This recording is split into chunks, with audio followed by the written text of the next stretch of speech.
Nous, les Français, on utilise beaucoup de petits mots, de locutions et de phrases très particulières que tu dois apprendre et utiliser pour parler comme un vrai Français. J'ai déjà fait une vidéo sur ce sujet, mais vous avez été tellement nombreux à m'en demander une autre que j'ai décidé de vous faire plaisir. Abonne-toi si ce n'est pas encore fait, active les notifications et reste bien jusqu'à la fin parce qu'on fera un petit quiz. C'est parti! On commence par « c'est du n'importe quoi ». Tu comprends cette phrase? Je vais te l'expliquer. Quand on dit « c'est du n'importe quoi », ça veut dire qu'on considère que la chose qu'on voit ou qu'on entend n'a pas de sens pour nous, qu'on la trouve totalement absurde. Par exemple, tu as mis des glaçons dans ton vin rouge. C'est du n'importe quoi! Je te donne un autre exemple. Si tu es devant une œuvre d'art vraiment très bizarre et que tu ne l'aimes pas, tu peux dire « J'aime beaucoup l'art, mais là, c'est du n'importe quoi ». Et tu sais que les Français adorent se plaindre. On adore râler. Donc, on dit tout le temps « c'est du n'importe quoi ». Et parfois, pour râler encore plus fort, on dit « c'est du grand n'importe quoi ». On continue avec une formule qui est très courante. Tant pis. On l'utilise très souvent pour dire une chose que tu connais sûrement. C'est pour remplacer « c'est la vie ». C'est pour dire que c'est dommage, mais que c'est comme ça. Il faut accepter la situation. Par exemple, mon vol pour Paris a 5 heures de retard. Tant pis. C'est la vie.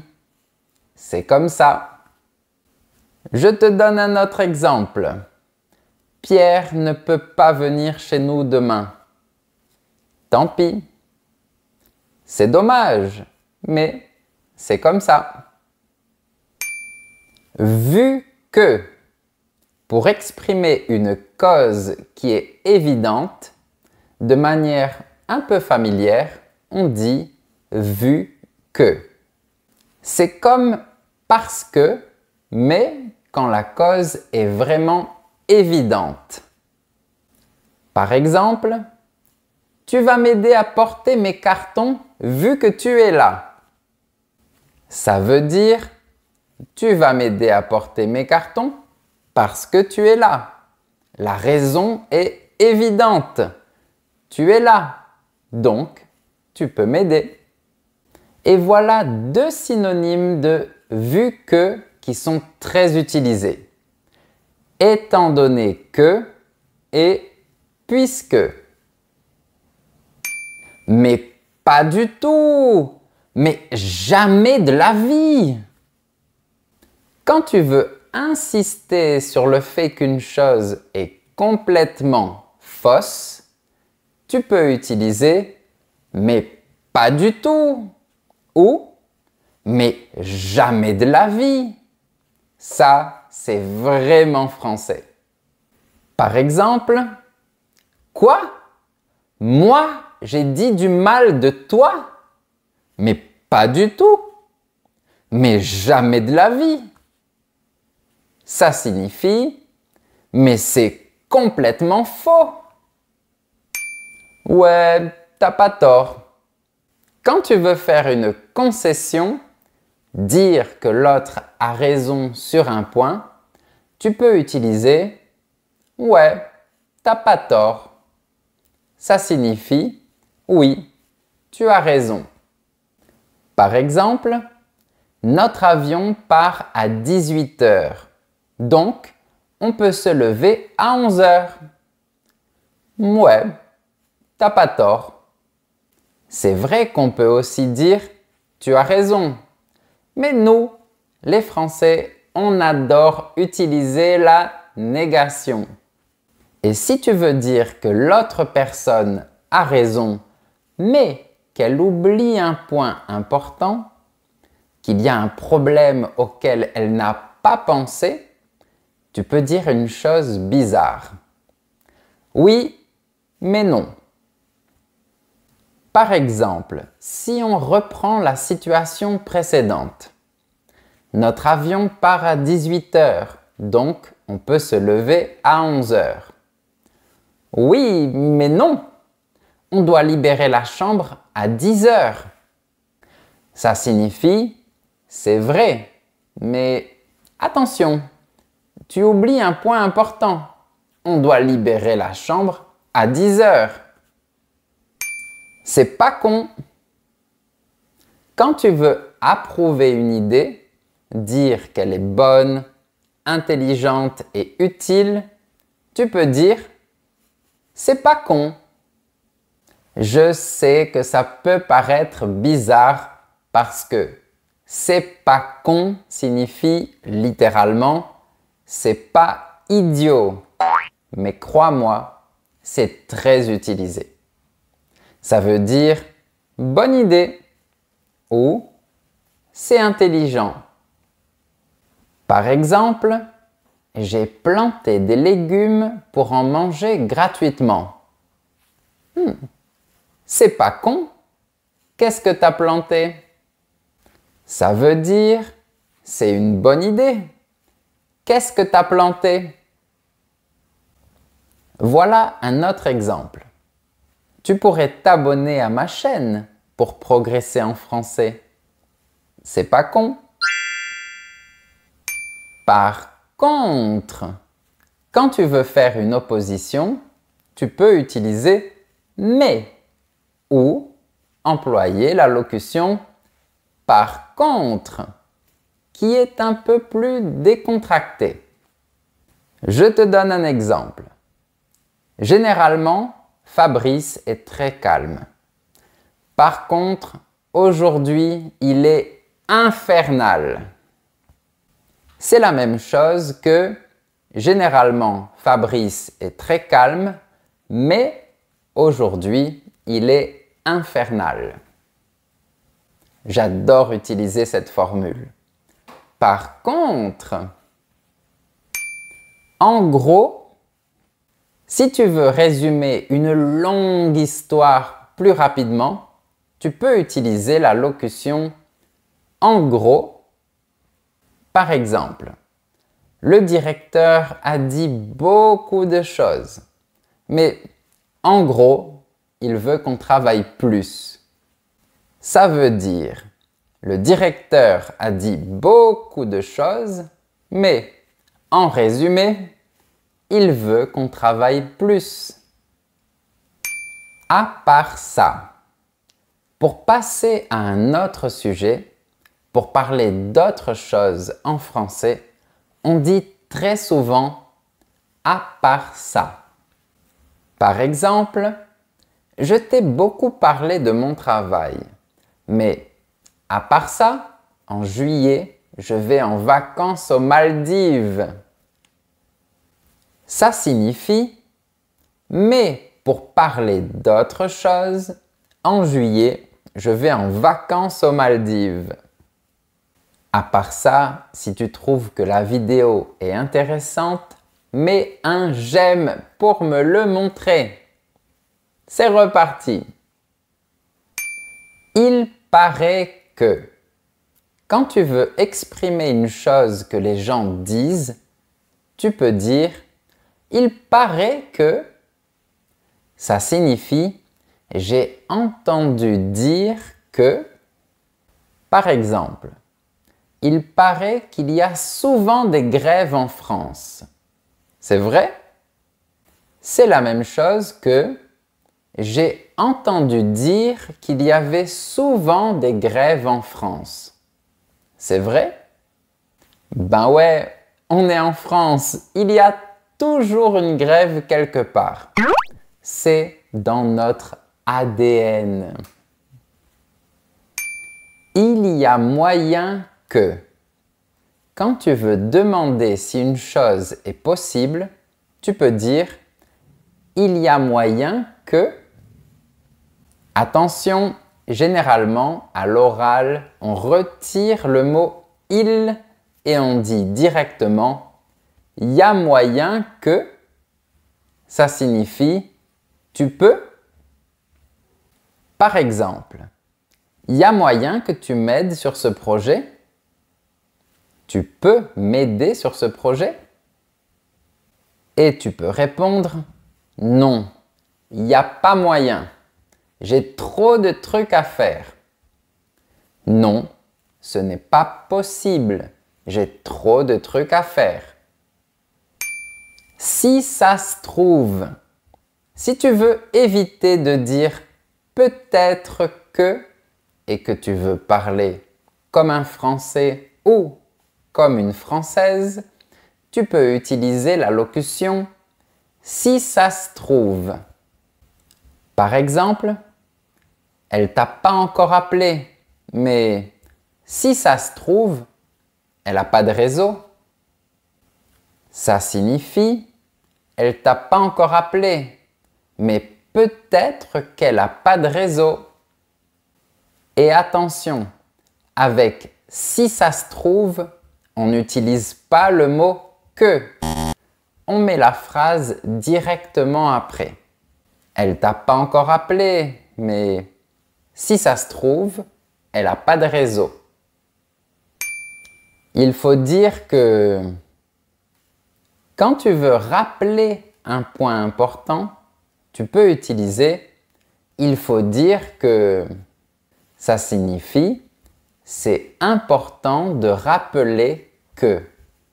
Par exemple, il faut dire que depuis 5 ans, cette équipe perd tout le temps.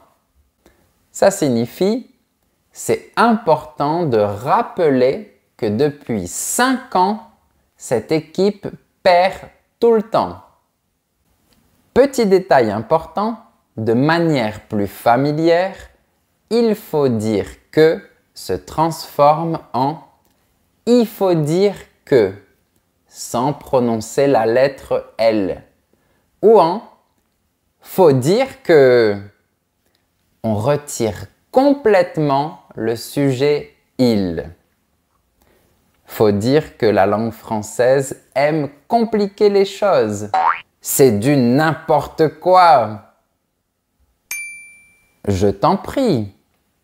Tu connais sûrement la locution « je t'en prie » dans le sens de rien. Par exemple, « merci pour ton cadeau ». Je t'en prie. Mais est-ce que tu sais que la locution « je t'en prie » a un autre sens? Elle signifie aussi « vas-y, tu peux le faire, ça me fait plaisir ». Par exemple, imagine que tu es avec ton ami et qu'il reste un seul chocolat dans la boîte de chocolat. Si tu es gentil, tu peux lui dire « je t'en prie, prends le dernier chocolat.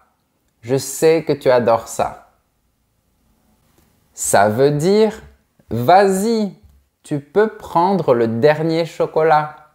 Je sais que tu adores ça. Et ça me fait plaisir. » Et il y a une autre chose très intéressante qu'on peut faire avec cette locution. De l'ironie. Si on reprend notre exemple avec le dernier chocolat de la boîte. Si ton ami voit que tu vas prendre le dernier chocolat et qu'il se précipite pour le prendre avant toi, tu peux lui dire sur un ton ironique « Je t'en prie, prends le dernier chocolat ». Et avec ce ton ironique, ça veut dire « tu n'es pas très sympa, Parce que tu ne me demandes pas si je veux le dernier chocolat. Maintenant, on va passer au petit quiz pour voir si tu as bien compris la leçon. Il y a 7 questions. Comme d'habitude, tu auras quelques secondes pour réfléchir. Le but est de trouver le synonyme de l'expression en gras. C'est parti! Numéro 1. Le concert est annulé. C'est la vie.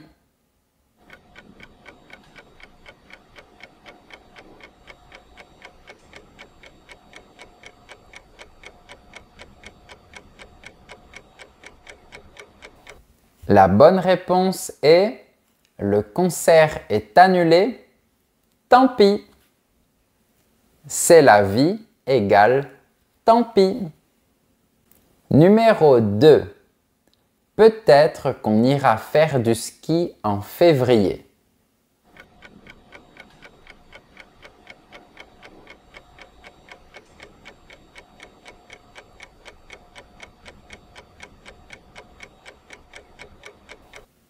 La bonne réponse est si ça se trouve, on ira faire du ski en février. Si ça se trouve signifie peut-être que. Numéro 3. En résumé, il faut pratiquer pour s'améliorer.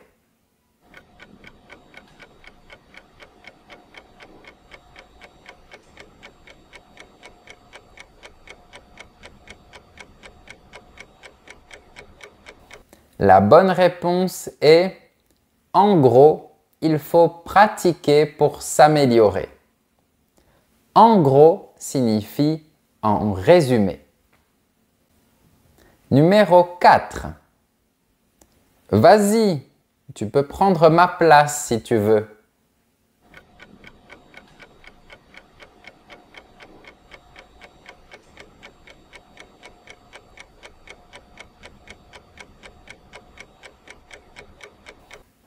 La bonne réponse est « Je t'en prie, tu peux prendre ma place si tu veux ».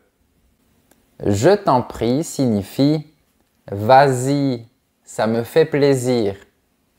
Attention, ça peut être ironique en fonction de la manière dont tu le dis. Numéro 5. C'est possible d'utiliser ton Wi-Fi ?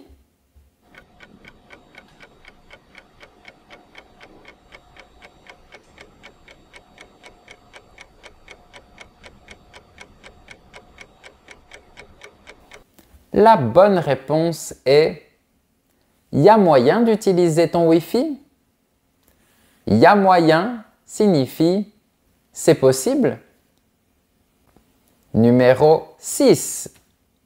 J'ai entendu dire que Nicolas était devenu chanteur.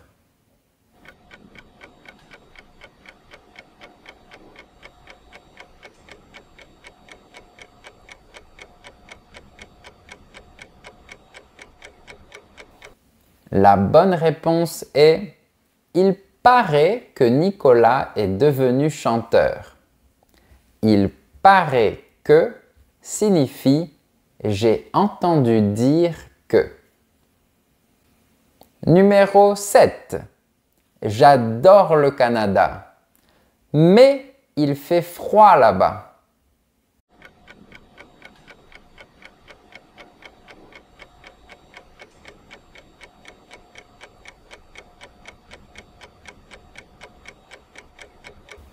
La bonne réponse est « J'adore le Canada. Par contre, il fait froid là-bas. » Par contre signifie « mais ».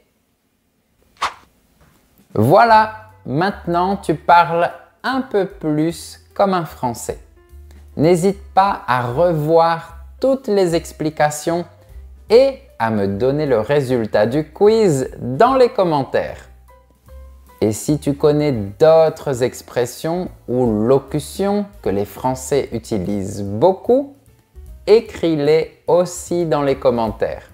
Mets un j'aime si tu apprécies ma chaîne et tu peux aussi soutenir mon travail en rejoignant ma communauté de super élèves.